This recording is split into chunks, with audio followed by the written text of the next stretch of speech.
보도의 진실과 시청자의 진심을 알아봅니다. YTN 뉴스 FM 열린 라디오 YTN, 저는 프로듀서 김양원입니다. 요즘 가장 큰 고민이 뭐냐 하는 질문에 혼자 지내야 하는데 잘할 수 있을까 하는 고민을 털어놓던 개그우먼이 있었죠. 얼마 전 우리 곁을 떠난 희극인 박지선 씨인데요. 털털했던 그녀가 떠난 자리를 추모하고 안타까워하는 분들 많으시던데 그 빈자리를 도의에 어긋난 보도로 채워버린 언론들이 있습니다. 대표적인 사례, 유족이 원치도 않은 고인의 유서를 단독 보도한 신문인데요. 언론으로서의 책임도 인권의식도 저버렸다는 비판이 나옵니다. 잠시 후 미디어 비평에서 다뤄보겠습니다. 11월 7일 토요일 열린 라디오 YTN 바로 시작하죠.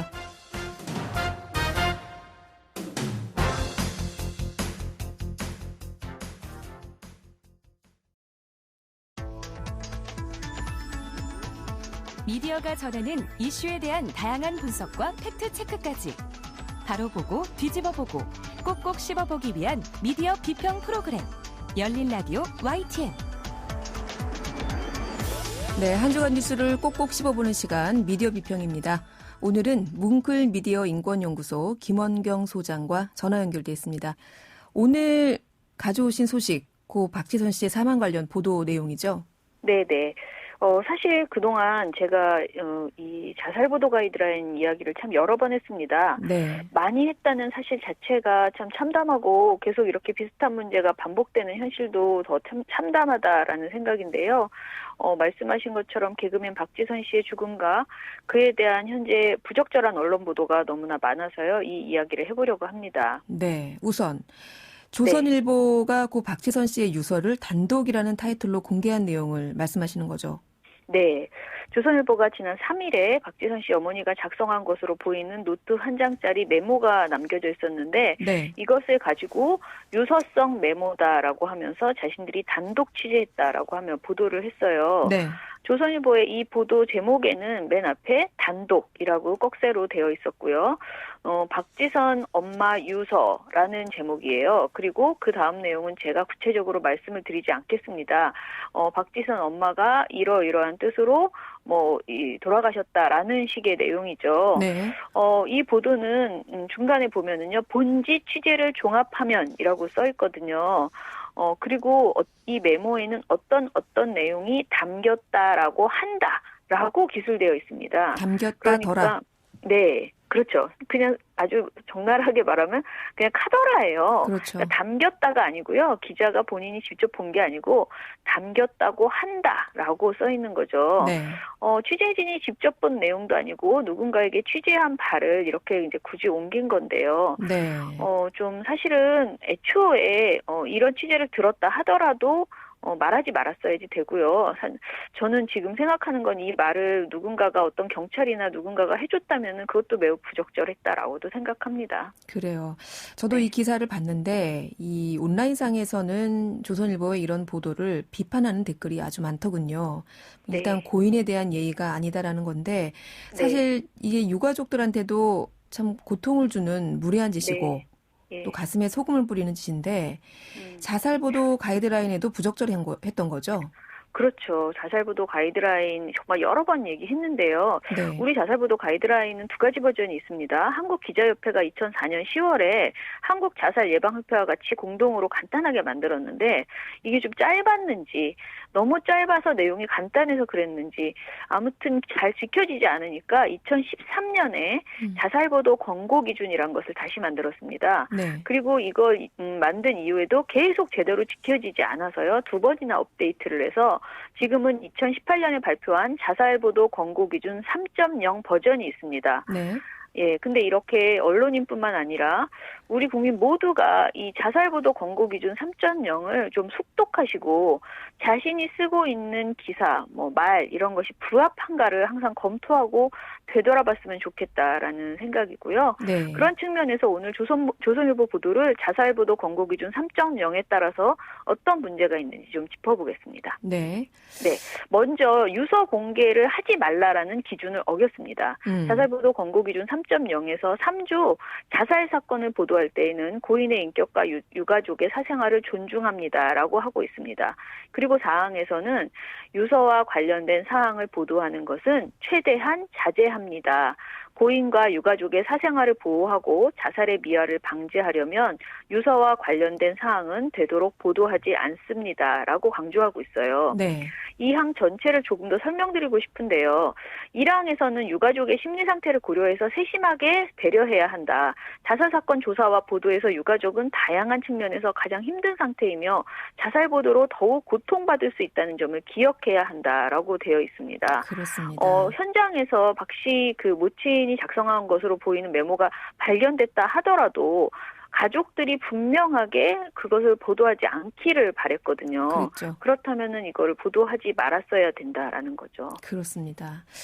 자, 이 유가족이 원하지 않는 유서를 공개한 보도였는데 네. 반대로 이런 주장도 또 있을 수는 있어요. 뭔가 억울한 사연이 있는 죽음의 경우가 그럴 수 네. 있는데 대표적인 사례가 기억하실 텐데 고 장자연 씨 사건 같은 경우인데요. 네. 이런 경우는 유서를 공개하는 것이 이 죽음에 대한 진실이나 책임을 따지는데 꼭 필요하기도 하지 않습니까? 그렇죠. 우리가 모든 죽음에서 유서를 공개하지 말자는 것은 아닙니다. 사실 그동안 우리 많이 봐왔죠. 네. 그런데 그 기준은 유서 공개가 공익적 가치가 충분한가를 분명하게 검토해야 된다는 것이죠. 예컨대 성완종 리스트라고 알고 계신 사례가 있습니다. 네. 2015년 4월에 자원외교 비리 관련 조사 대상이던 성완종 전 경남기업 회장이 자신의 로비 리스트를 남기고 세상을 떠났습니다. 네. 당시 고인의 상의 주머니에 당시 정부의 주요 인사 등의 이름과 돈의 액수가 써 있는 메모가 있었죠. 이것도 사실 유서라고 할 수 있지만 네. 이 내용은 공익적 가치가 있기에 모두 보도를 했습니다. 그리고 말씀하신 고 장자연 씨의 경우에도 자신이 당했던 부당하고 끔찍한 고통을 기록한 유서가 있었죠. 네. 이거 우리가 많이 보도하고 또 서로 많이 이 문제를 고발하려고 노력해왔습니다. 이런 것은 유서라 하더라도 공익적 목적을 위해서 보도를 하는 게 맞습니다. 네. 하지만 박지선 씨의 경우에는 여기에 해당되지가 않습니다. 조선일보는 그 판단을 분명하게 했어야 된다라는 것이죠. 네. 유서 공개가 공익성이 있는가를 두고 언론사가 거듭 검토하고 결정했어야 한다라는 말씀이신데 네. 이렇게 고 박지선 씨 같은 연예인이나 사회적 유명인사의 극단적인 선택은 사실 유족뿐만 아니라 대중들한테도 미치는 효과가 크죠. 네. 예, 내가 알고 있던 사람 같기도 하고 또 내 지인이라는 생각에 그만큼 충격이 크기 때문인데 네. 이렇기 때문에 무조건적인 알 권리 차원에서 접근해서는 안 되는데 말입니다. 맞아요. 그리고 이번 고 박지선 씨 관련 보도를 했던 대부분의 언론들은 너무나 성급하게 사망 원인을 자살이다라는 식으로 보도를 했습니다. 네네. 어떤 죽음이 자살인지 아닌지는 확실하게 확인되기 이전에는 함부로 자살이다라는 암시를 하는 보도를 해서는 안 됩니다. 최근 자살 관련 보도들이 이어지면서 이런 기본은 많이 이루어졌다라고 생각했어요. 네. 왜냐하면 과거에 비해서 보도 제목에 자살이라는 말 자체가 안 들어가고 대부분 죽음, 숨져 이런 식으로만 표현되는 경우가 많았습니다. 어떤 분들은 또 이렇게도 말씀하시더라고요. 어차피 그렇게만 써도 우리는 다 아는데 네. 뭘 그걸 쓰지 말라고 그렇게 하느냐라고 하는데요.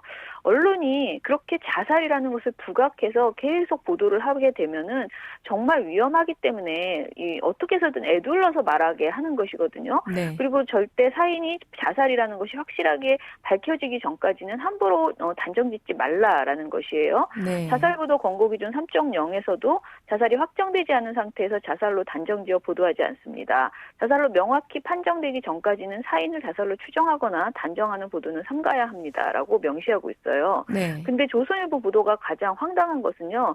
그 보도 안에서 아직 죽음의 원인을 모르겠다는 내용이 쓰여 있다는 것입니다. 조선일보 보도에 이렇게 돼 있어요. 모녀의 시신에는 사인을 추정할 만한 뚜렷한 단서가 남아있지 않았으며 경찰은 일단 음독 가능성에 무게를 두는 것으로 전해졌다. 경찰 관계자는 모녀의 사망 경위는 조사 중이지만 타살 가능성은 낮다고 판단된다라고 말했다.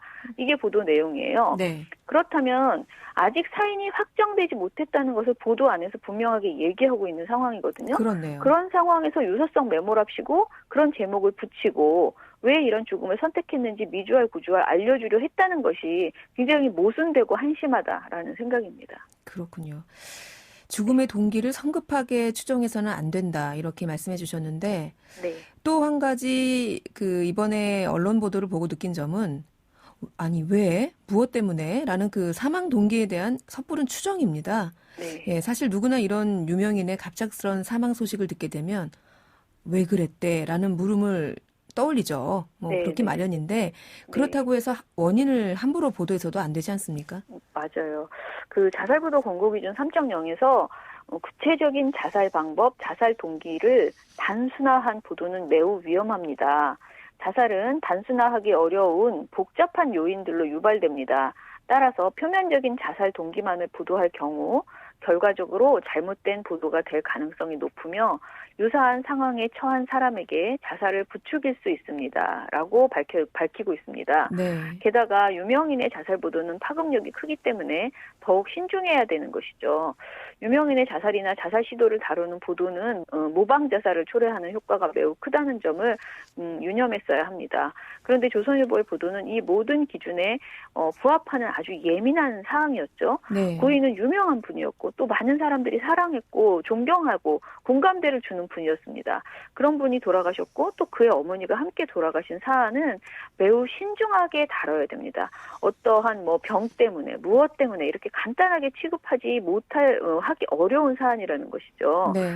그런데 이것 특히 이제 어려운 병으로 여러분들이 고통을 당하고 지금 굉장히 우리 시대가 지금 특히 굉장히 우울하잖아요. 코로나19 네, 모두가 여러 힘든 가지 시기죠. 문제로 네, 이런 시기에 이런 보도를 함부로 하게 되면 그 사회적으로 정말 매우 부정적인 파장이 커질 수 있습니다.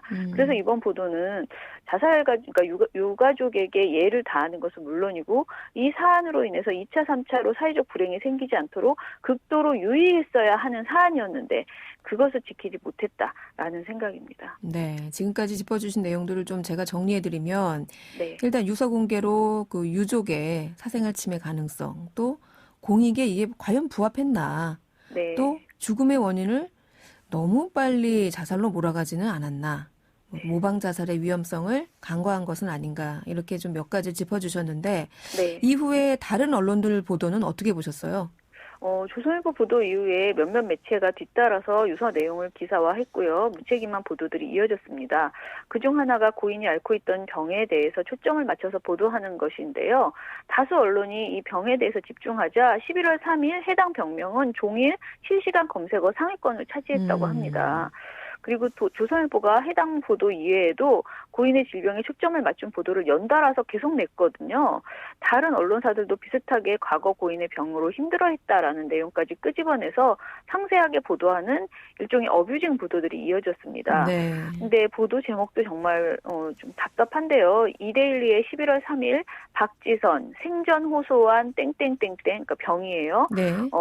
땡땡 얘기 나오면 운다라는 제목. 또 여선주성에서는 고 박지선 괴롭혔던 땡땡땡 증상은 헬스조선에서는 박지선 사망 지병 땡땡땡 어떤 질환이길래 이런 제목이었습니다.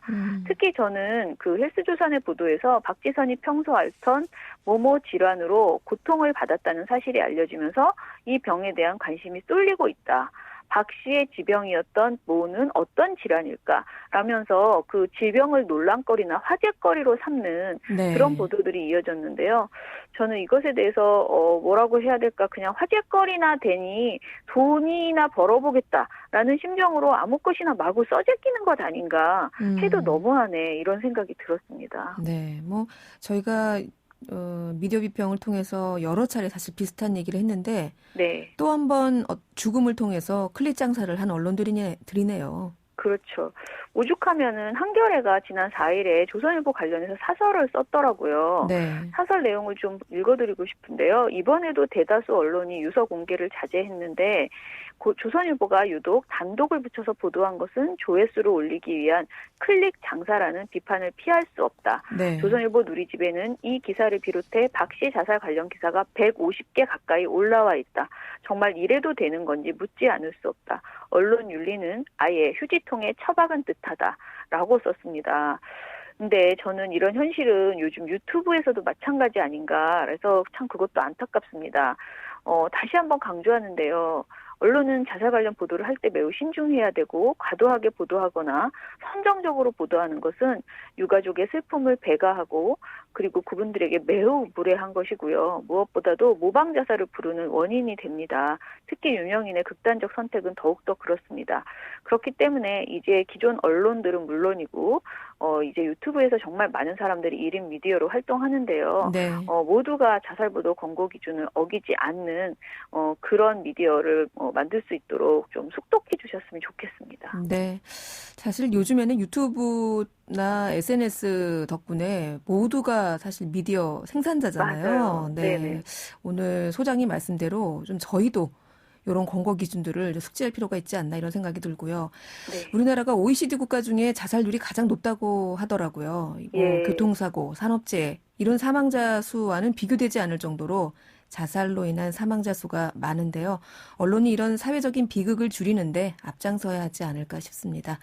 예. 자, 오늘 미디어 비평 뭉클하게 전해주신 김원경 소장님 감사합니다. 예, 감사합니다. 네, 지금까지 뭉클 미디어 인권연구소 김원경 소장이었습니다.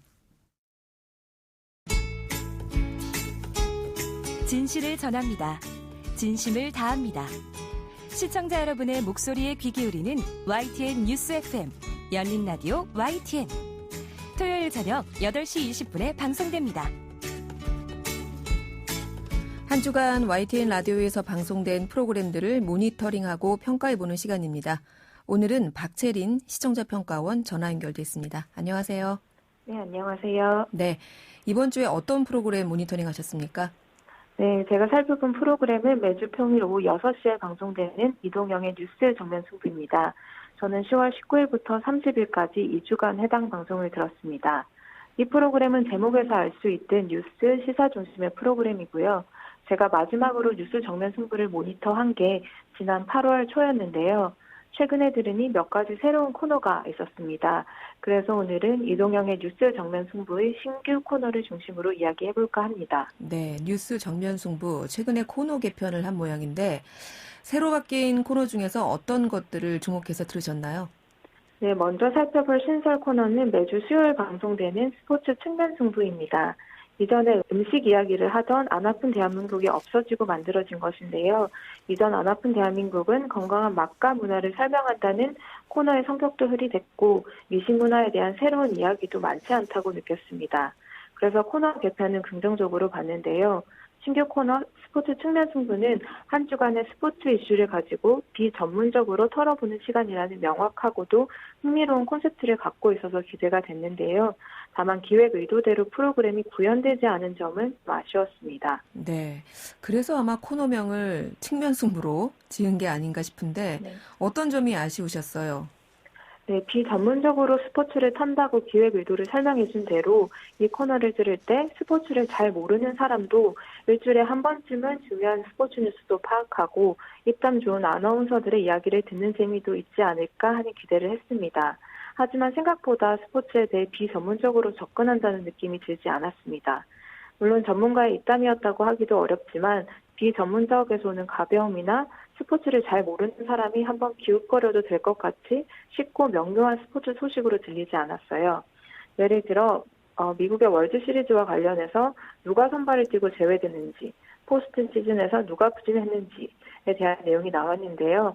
스포츠 비전문가인 대중이 쉽고 재밌게 이해하면서 들을 만한 내용인가 하는 의문이 들었습니다. 심지어 이 코너 분량이 20분 정도 됐는데요.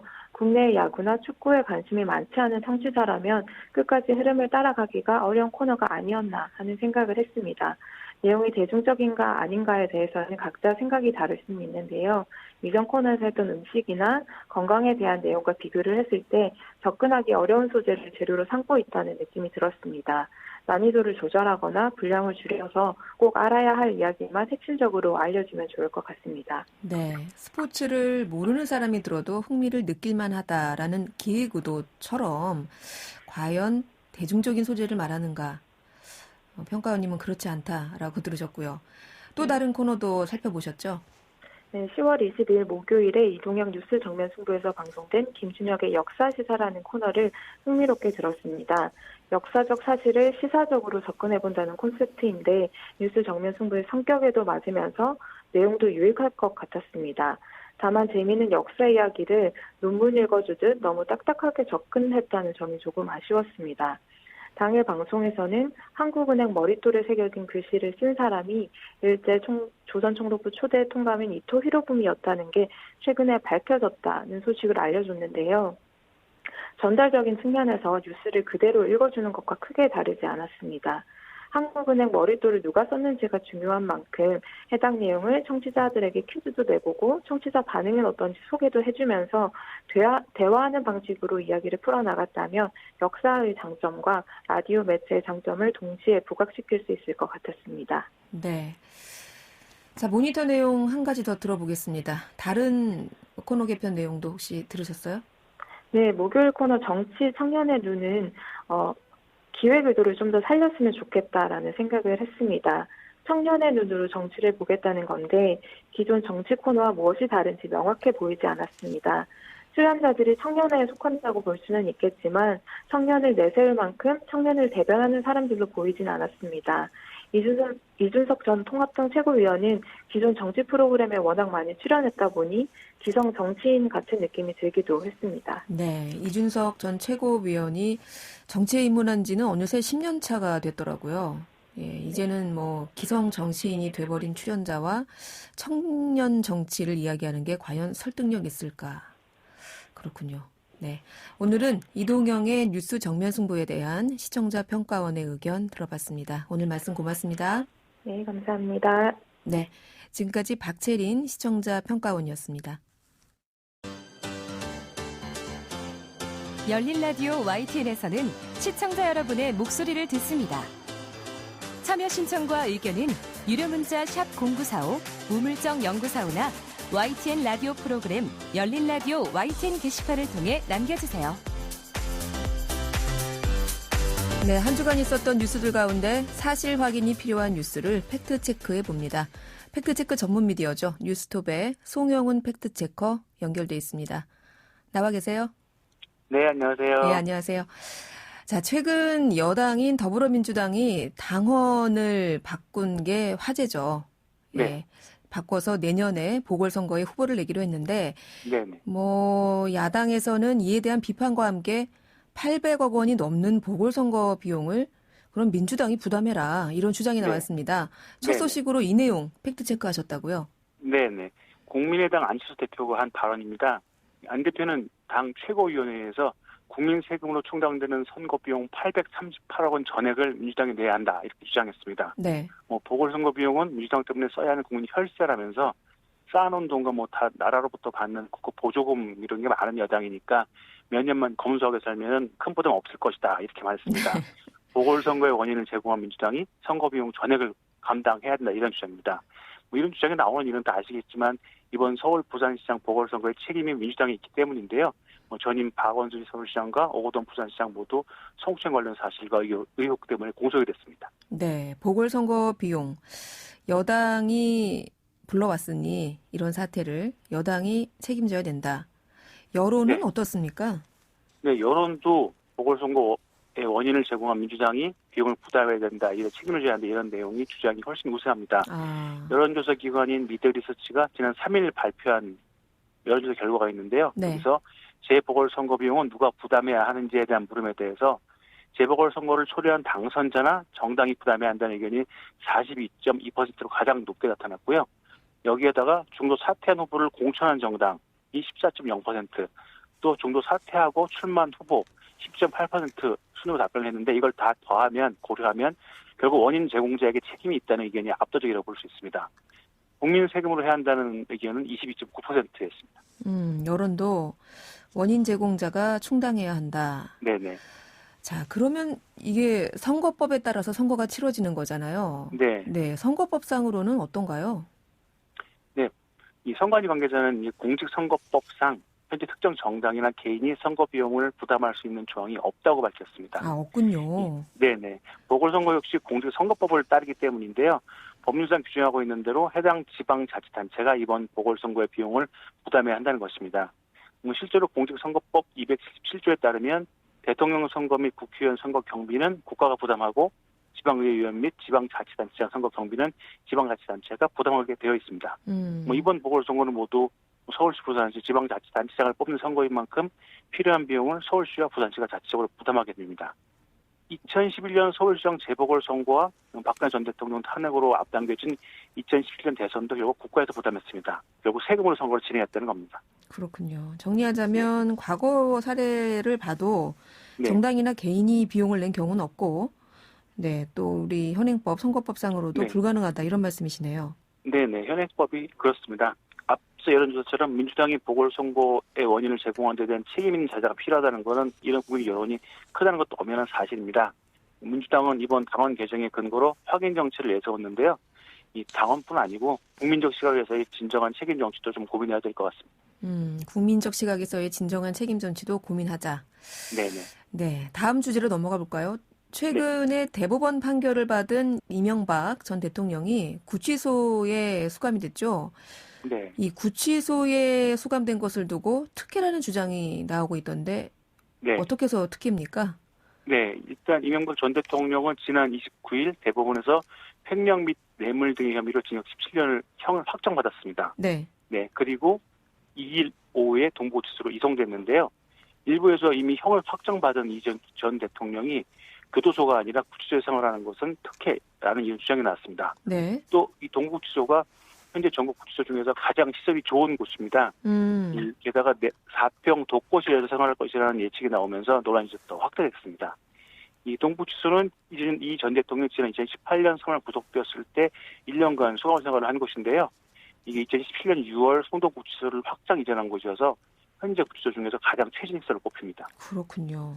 네. 자, 이명박 전 대통령이 왜 교도소로 안 가고 구치소로 가냐? 또 구치소 중에서도 하필이면 가장 최신 시설에 수감이 네. 되냐? 네네. 자, 특혜가 맞습니까? 네, 법을 좀 따져보면요. 네. 이 형의 집행 및 수용자의 처우에 관한 법률이 있습니다. 형집행법이라고 하는데요. 네. 여기 11조에 따르면 수용자는 교도소에, 미결수는 구치소에 수용하게 되어 있습니다. 여기서 수용자란 징역형, 금고형 또는 구류형의 선고를 받아서 그 형이 확정되어 규정시설에 수용된 사람을 말하고요. 즉 기결수를 의미합니다. 네. 반면 미결 수용자란 형사 피의자 또는 형사 피고인으로서 체포되거나 구속영장의 집행을 받아 교정시설에 수용된 사람을 뜻합니다. 그러니까 형이 확정되기 전에는 구치소에, 형이 네. 확정된 이후에는 교도소에 이제 수감이 돼야 되는데 그럼 네네. 의문이 생길 수 있을 것 같아요. 네. 이 전 대통령은 일단 대법원 판결이 났고 네. 형이 확정이 됐잖아요. 네네. 근데 왜 교도소가 아닌 구치소로 간 건가요? 네, 이제 원칙대로면 동부구치소 이송된 이 전 대통령은 앞으로 이제 유정당국의 수용제 분류 심사를 받은 다음에 등급에 따라서 교도소로 이감돼야 합니다. 아, 예, 형집행법 제59조에 따르면 분류 심사란 수용자의 인성, 행동 특성 및 자질 등을 과학적으로 조사, 측정, 평가하는 과정인데요. 네. 이 전 대통령의 경우 예외적으로 이감 없이 동부구치소에서 형을 이어갈 가능성도 제기됩니다. 이 전직 대통령인데다가 한국 나이로 80세라는 고령이기 때문인데요. 네. 지병도 있다고 하고요. 네. 게다가 현재 박근혜 전 대통령이 서울구치소에 수감이 되어 있습니다. 그렇다면 이 병호 부담도 좀 되고요. 이런 이유로 두 전직 대통령을 한 곳에 둘 수 없다는 현실적인 이유도 보여준 것으로 전해지고 있습니다. 그렇군요. 고령의 전직 대통령 또 네. 두 전직 대통령을 한 곳에 수감하기도 좀 어렵다. 네네. 그래서 이 전 대통령은 동부구치소로 수감된 건데 네. 그럼 이명박 전 대통령의 교도소 이감 여부는 아직 결정되지 않았고 네. 고령인데다가 지병도 있기 때문에 지금의 동부구치소에 어떻게 보면 계속 남아있을 가능성도 있고. 있습니다. 네. 그렇군요. 네. 그래서 판정을 보류했습니다. 판정을 이건 보류. 네. 네. 네. 자, 시간이 돼서 마지막으로 하나 더 팩트체크 해볼 네. 텐데 네. 마지막은 어떤 내용 준비하셨어요? 예, 저희도 제보를 받은 내용인데요. 네. 초등학생도 배달 라이더가 될 수 있다. 이런 내용입니다. 초등학생도 배달 라이더가 될 수 있다? 네네. 요즘 배달 많이들 받으시죠? 네. 초등학생이 저희 한 분이 제보를 하셨는데요. 네. 이 지난주에 음료 매장을 운영하시는 분인데 네. 뭘 주문하셨는데 매장을 찾아온 배달 라이더가 자전거를 타고 온 초등학생이었다고 해서 밝혔습니다. 그래서 그분도 놀라셔가지고 네. 이 초등학생도 물어봤다고 합니다. 그랬더니 초등학생이 자기 친구도 오늘부터 일을 시작했다 자랑하면서 나이 제한이 없느냐고 물으니까 없다고 답했다고 설명했습니다. 직접 매장을 운영하고 있는 분이 이런 제보를 하셨다면 실제 이런 사례가 있다는 거잖아요. 네네. 취재해 보시니까 그렇던가요? 이 뭐 네, 근로자는 사실 어린이들은 근로자가 될 수 없고 이런 법적인 규정도 있잖아요. 네네. 그래서 우선 법률부터 확인해 봤는데요. 네. 근로기준법 64조에 따르면 15세 미만인 사람과 중학교에 재학 중인 18세 미만인 사람은 근로자가 될 수 없습니다. 뭐 다만 예외는 있는데요. 대통령령으로 정한 기준에 따라서 고용노동부 장관이 발급한 취직 인허증을 지닌 사람은 예외입니다. 보통 이렇게 어린이 배우 같은 경우가 많이 있습니다. 네. 결국 뭐 15세 미만이거나 중학교에 재학 중인 18세 미만인 사람들은 취직 인허증 없이는 근로자로 일할 수 없다는 것인데요. 네. 또 이제 일을 하려면 66세에 따라서 그 나이를 증명하는 가족 관계 기록 사항에 관한 증명서, 또 친권자 또는 후견인의 동의서를 사업장에 갖춰둬야 합니다. 또 이렇게 인허증이 있다고 하더라도 무제한으로 일할 수 있는 건 아니고요. 뭐 15세 이상 18세 미만인 사람의 근로시간은 7시간, 일주일에 35시간을 초과하면 안 되고, 뭐 임금은 뭐 허위과 마찬가지로 최저임금이 고정됩니다. 법률적으로는 이렇습니다. 그렇군요.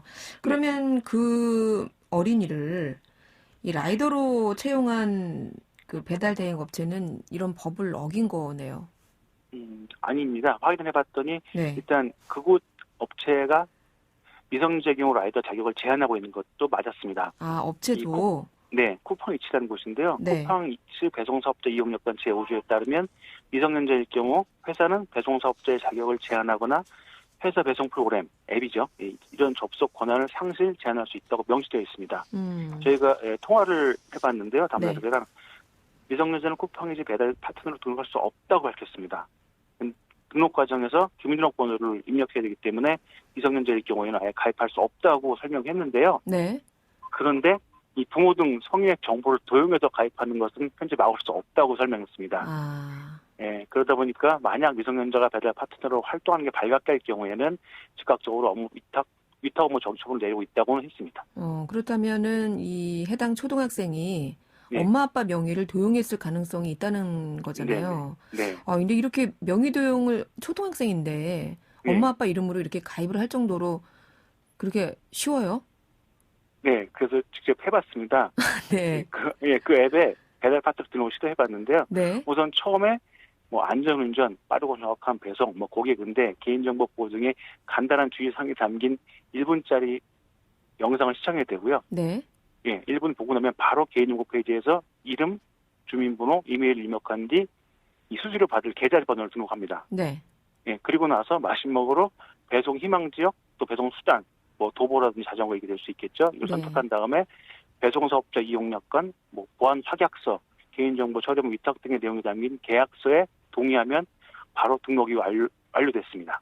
이 모든 과정이 3분 정도 이루어졌고요.